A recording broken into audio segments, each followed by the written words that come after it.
expected in court tomorrow. Texas sues the Biden administration over the removal of wire on the border. And we have some information on the most talked about constitutional amendment on the ballot for November 7th. Find out what we mean tonight.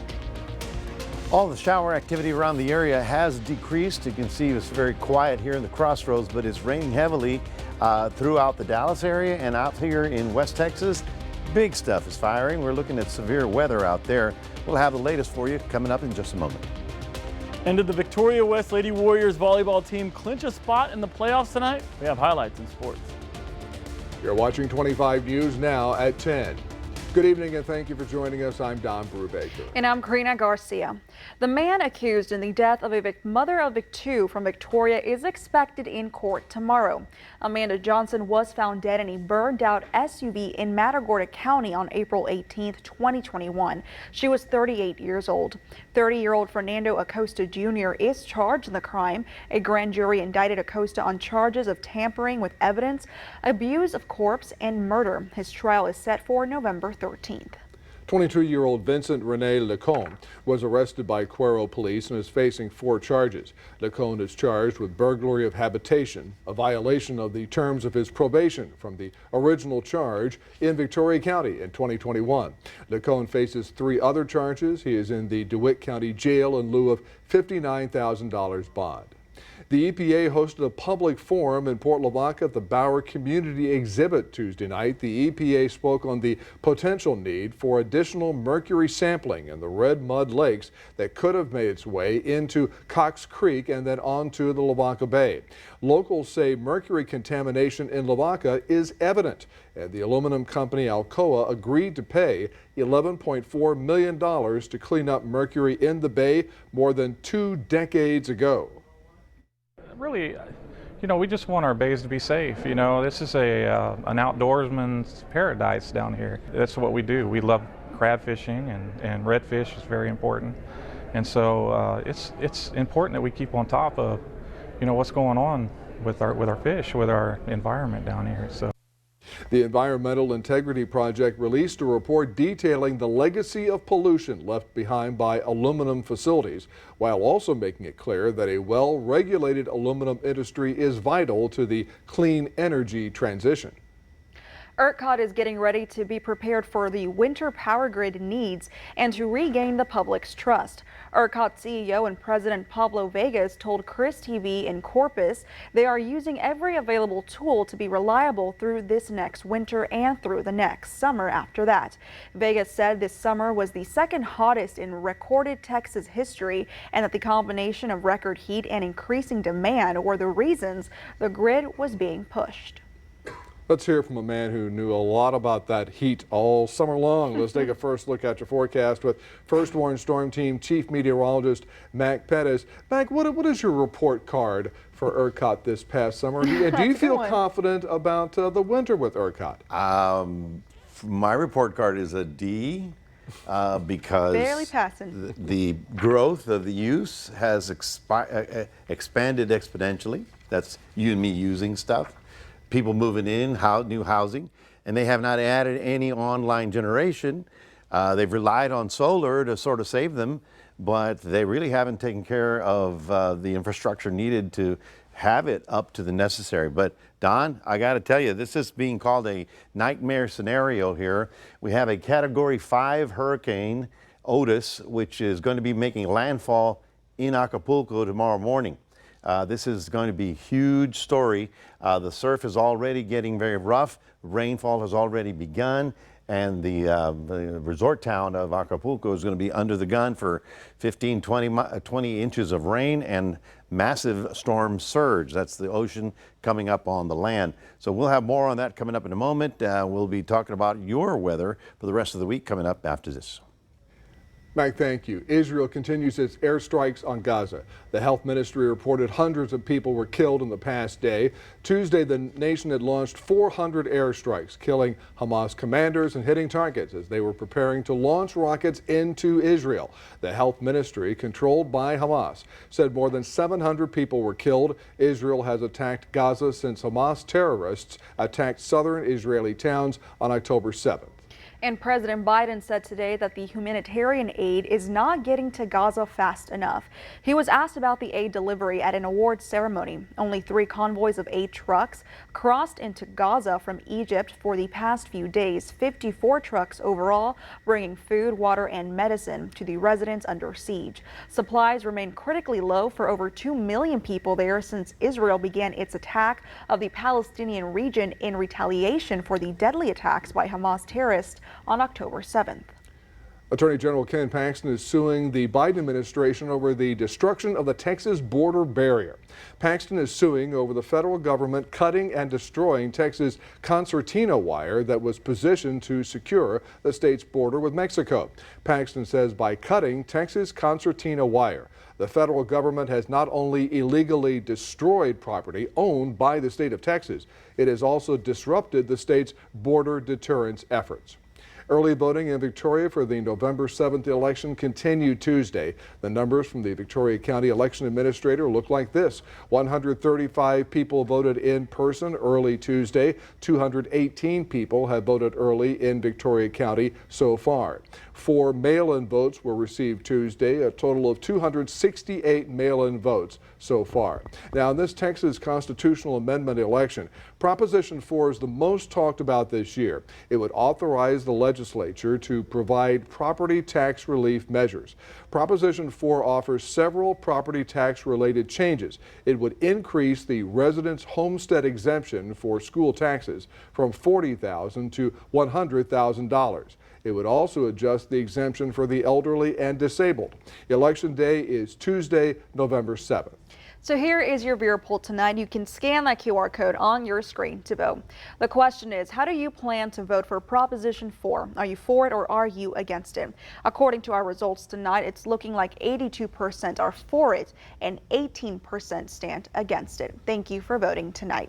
Now, Texans are voting on 14 constitutional amendments. Early voting runs through next Wednesday from 8 a.m. to 5 p.m. and next Thursday and Friday from 7 a.m. to 7 p.m. You can, of course, vote at the Dr. Patty Dotson Public Health Center, located at 2805 North Navarro, Classroom A. Most counties in the Crossroads have increased their number of registered voters since the last state congressional amendment election 2 years ago. KXAN reports Victoria County has added the most registered voters in that time, with 435, followed by Lavaca County at 385. The Texas Secretary of State's numbers showed DeWitt County has one of the largest decreases in the state in registered voters, down almost 800 in 2 years. That's a drop of 6.5%.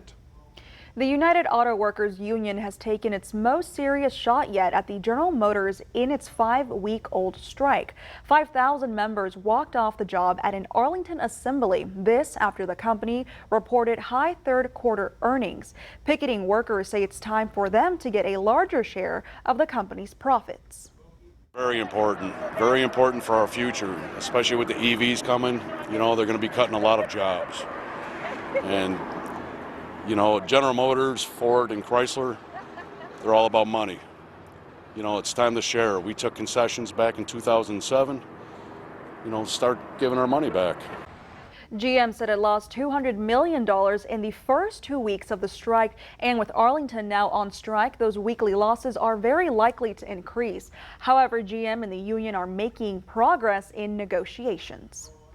Hobby Airport issued an Alert 3 after a minor incident between 2 planes on Tuesday. The FAA told KPRC a twin-engine Hawker H-25B departed without permission from runway 22 at 4 p.m. when it collided with a twin-engine Cessna C510 that was landing on runway 13 right. The Cessna C510 taxied to the ramp area. No injuries had been reported. The number of people on board the 2 aircraft has not been determined.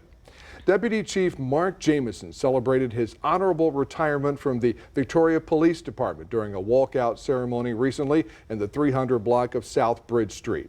Jamison took his final walkout, in which an officer walks out of the police station for the last time to signify the end of a law enforcement career. Jamison first joined the Victoria Police Department in 1997 as a patrol officer and was promoted to the role of deputy chief in 2019. He also served as interim police chief twice. A North Texas suburban school district is opening a new health clinic for students on Medicaid. You can read this Texas Tribune story on crossroadstoday.com. Remember to subscribe to our YouTube channel, Crossroads Today. Hit the like button and click the notification bell. Then you can see Crossroads Today on YouTube. More chaos in the battle of House Speaker. On 25 News now at 5, coming up, the latest candidate who has dropped out of the race. Also ahead, more details have come to light about the off-duty pilot who attempted to turn the engines off a plane mid-flight.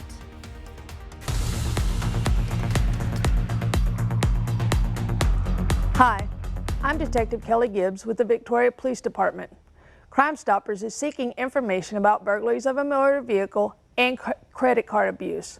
On October 13, 2023, a white male with a dark beard and a mustache, wearing a blue Willie Nelson's t-shirt, gray pants, dark rimmed glasses, and a baseball cap, burglarized 2 vehicles. One vehicle was located at the 7100 block of North Navarro. The other was located at the 9000 block of North Navarro. The suspect then attempted to use a credit card obtained during one of the burglaries with the motor vehicle. The suspect was driving a dark-colored 2010 to 2012 Chevy Traverse. If you have any information about these burglaries of a motor vehicle or the credit card abuse, please call Victoria Crime Stoppers at 361-572-4200. You can also submit a tip by using the P3 Tip app on your Android or Apple device, or by visiting our website at www.crimestoppersvictoria.com. All tips are anonymous, and if you give information that leads to an arrest or charges being filed, you can earn a cash reward. With the Victoria Police Department, I'm Detective Kelly Gibbs.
Republican Congressman Tom Emmer has dropped out of the race for House Speaker.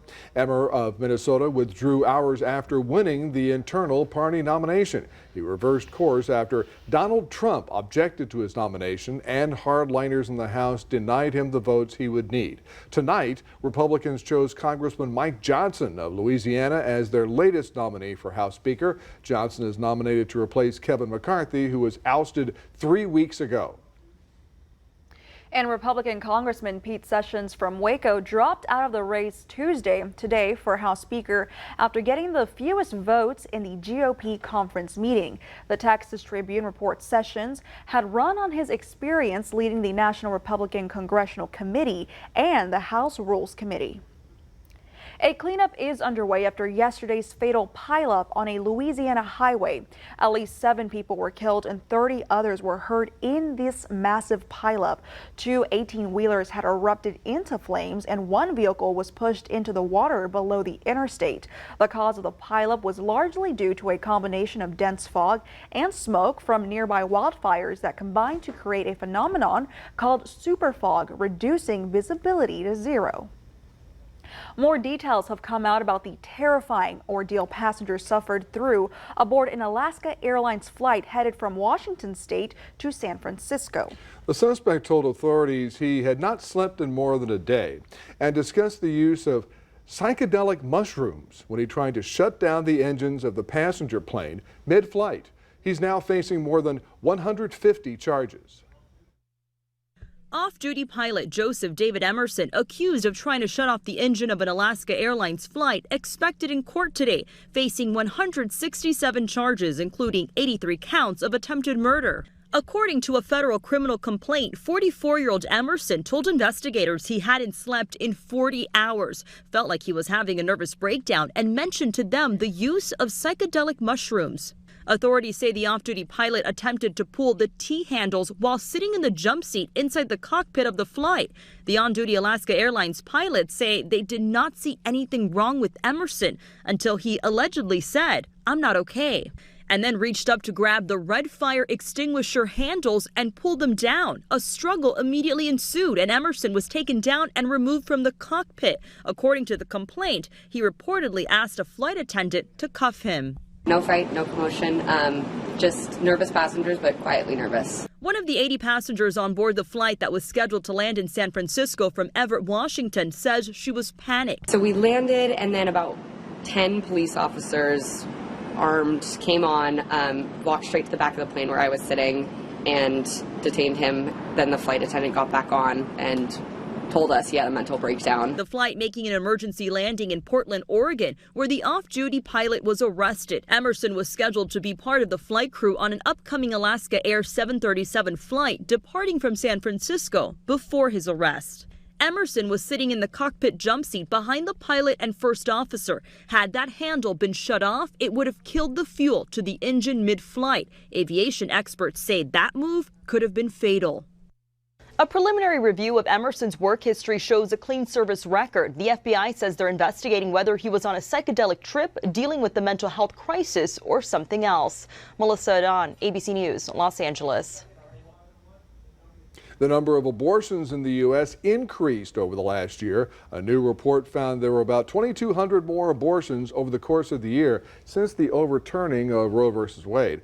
But the decision heavily impacted where those abortions were performed. There were about 115,000 fewer abortions in the 17 states with total or 6-week bans in place. Experts say the increase came from patients who traveled from states with bans or restrictions. Hundreds of watermelons spilled onto a Houston area expressway just before this morning's commute. It happened on I-69, and of course it happened right there when it was in Sugar Land. An 18-wheeler carrying the fruit had crashed into a sign. Authorities had not reported any injuries from the accident, but it created a sticky situation for drivers. Crews had to close multiple lanes while they cleaned up the crushed fruit. I bet you, Mac, that part of the freeway is pretty seedy right now. Ooh, I don't know. It could have been seedless watermelons. Oh, that's true. That's true. And we're assuming they're red, maybe yellow hearts. That would have been good. little tequila and some margaritas would be good. Anyway, folks. All right, let's get serious here. It's late at night. You know, we've been here all day. Anyway, folks. I've got a lot of activity in North America. I've got us, I've got this snowstorm, and then we've got that hurricane that's headed down toward Acapulco. We'll have more on that coming up in just a moment.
Well, good evening, everyone. We had about 3/4 of an inch of rain today. That's good.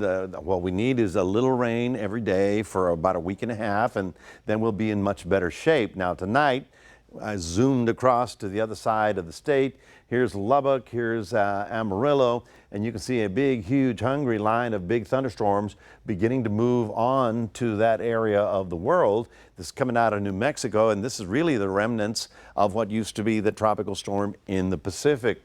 Now, the storm activity will be in the Panhandle tonight, and tomorrow will be somewhere in what we call the big country out here in the San Angelo area. Now, we're going to be on the tail end of this, so we're going to miss most of the big stuff, but that would be on Thursday. That's when we expect the biggest amount of rainfall to fall. Now, here in the dark green is less than up to a half an inch. And in the bright green is up to an inch. So we did very good in terms of rainfall. This is exactly what we need. I mean, we don't need a flood. We just need some nice rain. We see how North Texas and much of far West Texas got the heaviest of the activity. Tonight, we're in the mild side of everything. We're only getting down to about the mid-70s. Tomorrow, again, we'll be in the 80-degree temperature range. But boy, are things going to be different as of Monday when the big cold front rolls in. First, let's talk about the short term. This is tomorrow, where severe weather is expected somewhere between Dallas and maybe Del Rio out in the big country. We're not included in that, which is fine. But tomorrow being Wednesday, it's not until Wednesday night, Thursday morning, when the bulk of whole of this moves finally through this region. Now, as I mentioned earlier, I mean, and I don't mean to oversell this, but this is kind of a nightmare scenario for the hurricane season of 2023. This is going to be the big one. This is Otis. Look at this, folks. 160 miles an hour, bearing down on the resort area of Acapulco. This is going to be a big one. In fact, already the rain bands are moving ashore. I hope they let people know. It's just the outer villages that I worry about, these humble little homes that are going to get blown away by not only 100-mile-an-hour winds, but also the 20, 30 inches of rain that are going to fall. Of course, this is a big mountainous area, mountains up to 10,000 feet. So when the storm hits that, it causes all kinds of problems. We'll be hearing about it tomorrow, I guarantee you. Now, there's the storm right now. I worry about what happens to the moisture because we've got this low up ahead of it. I'm thinking that it's going to start affecting us, but it has not been factored into the computer models just yet. Well, certainly tomorrow we'll know, but as you can see, a lot of that moisture will be moving northbound as this low sort of sucks it up. Here's Thursday when the peak of the afternoon activity will be on top of us. Then we get a decrease, then we get a little break, and then we watch and wait for our cold front. This is our cold front. It's going to be here early on Monday morning, and it's really going to change your weather and your wardrobe too. Get a load of the forecast. Looking for an 86 tomorrow in Port Lavaca. Lots of clouds and shower activity scattered. Tomorrow, 86 in Cuero, and lots of clouds and shower activity. Peaking on the thunderstorms on Thursday, decreasing on Friday. Not a bad weekend. Howling north wind blows in on Monday. High temperature of 65. Overnight down to 55 and barely into the 60s on Halloween Eve. So make sure you bundle up your pumpkins. That's your 7-day forecast, reminding everybody we do have a QR code. We'd love for you to scan that and put Crossroads Today on your phone. Here's Gino with sports. Thanks, Mac. We have an update on the NFL games going on this Sunday. That's coming up after the break.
At a crossroads, the Victoria West Warriors volleyball team played at home tonight with a big opportunity in their grasp. If they win, they can clinch a spot in the playoffs, and they played against Corpus Christi King and brought home the brooms because they swept their way to a victory. The West Warriors, led by first-year head coach Garrett Gomez, who was very proud of his girls for coming in and winning the game.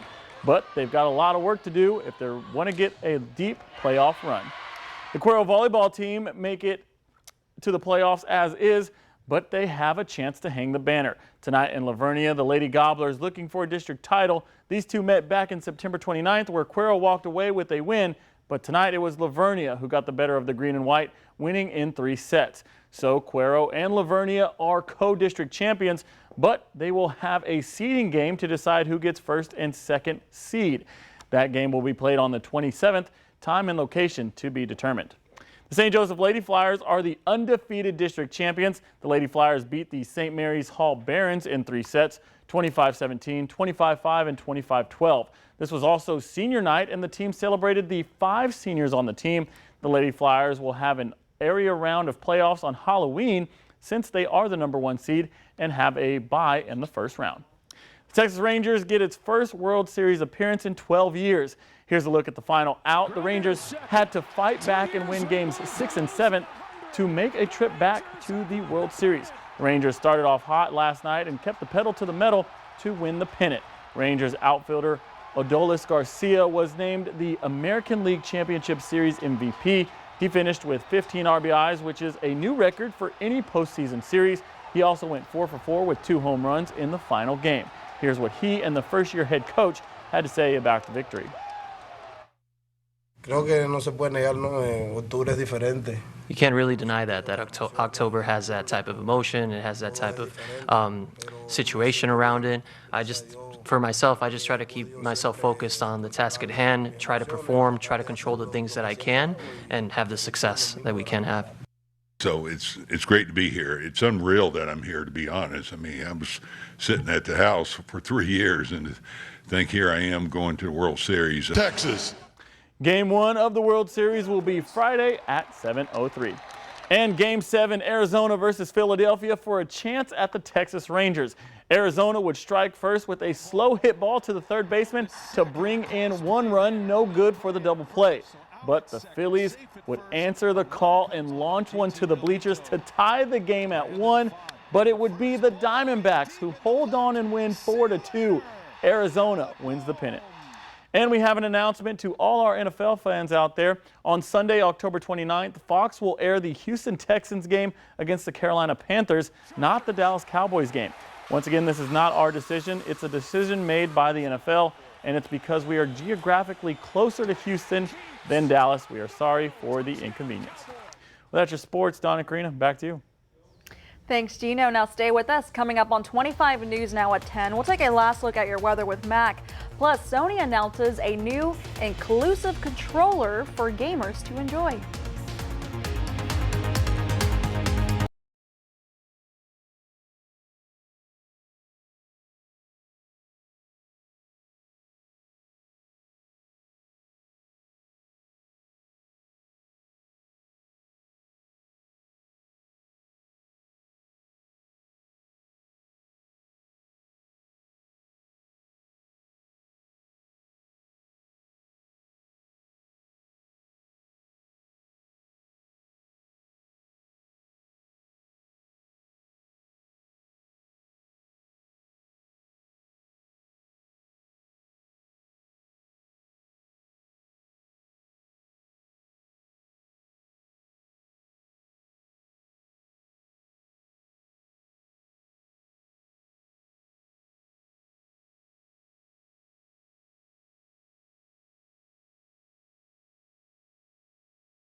A driverless taxi service was ordered off the roads in San Francisco after the company's permits were suspended by California's Department of Motor Vehicles.